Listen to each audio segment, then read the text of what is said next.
was a 3-year investigation of Governor Dan McKee sparked by a Target 12 report, and yesterday the results were released. Erica Ritchie is live outside the State House this morning. So this investigation had to do with the ILO group contract. What did it find, Erica? Yeah, so Kate, if I could boil down that 14-page report into layman's terms, the AG would essentially call the governor's actions shady but not criminal when it came to awarding a multi-million-dollar education contract to the ILO group in 2021. Now, the ILO group is a consulting firm. It was formed the same week that Governor McKee took office in 21, and it was awarded the more than $5 million contract shortly after. At that time, Target 12 reported that Governor McKee's senior staff was closely involved in the bidding process, and that eventually led to the state giving the contract to the ILO group.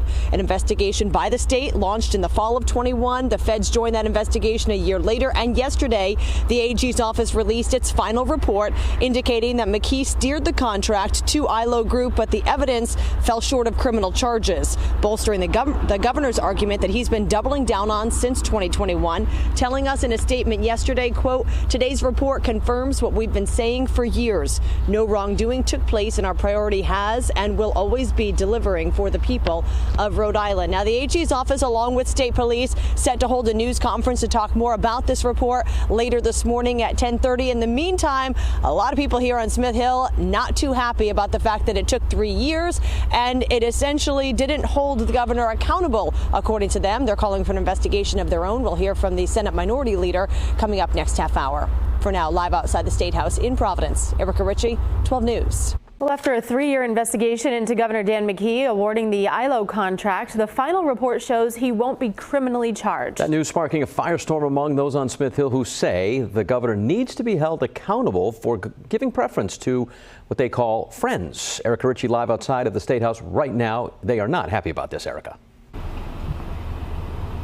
No, sure not, Pat. So the watchdog group Common Cause RI wants the Ethics Commission to launch its own investigation. Meantime, Republicans here on Smith Hill, they say that this is exactly why the state needs an Office of Inspector General. We're going to hear from the Senate Minority Leader on that in just a moment. But first, let's go ahead and get caught up on this whole ILO contract controversy. To do so, we have to go all the way back to 2021. That's when Target 12 reported about the unusual process that led to the ILO group being awarded a multi-million-dollar education contract to help get schools back on track after the pandemic. That report indicated a lower bidder initially won the contract, but the governor yanked it from them and secured the ILO group instead, whom he was politically connected to. A state investigation launched that fall of 2021. The feds joined a year later, and yesterday a final report was released showing the governor steered the contract to the ILO group, but there was not enough evidence to slap him with criminal charges.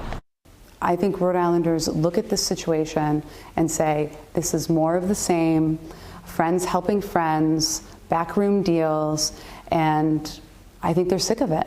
And the way to combat this is to have an Office of Inspector General, an independent office who is free from Democrat control, Republican control, and they're free to investigate whomever, whenever, wherever. So the governor's office did respond to the report being released yesterday with the statement. We'll have that top of the hour. In the meantime, the Attorney General's office and state police set to hold a news conference to talk more about that report later this morning at 10:30. That's the latest live outside the State House in Providence. Erica Ritchie, 12 News.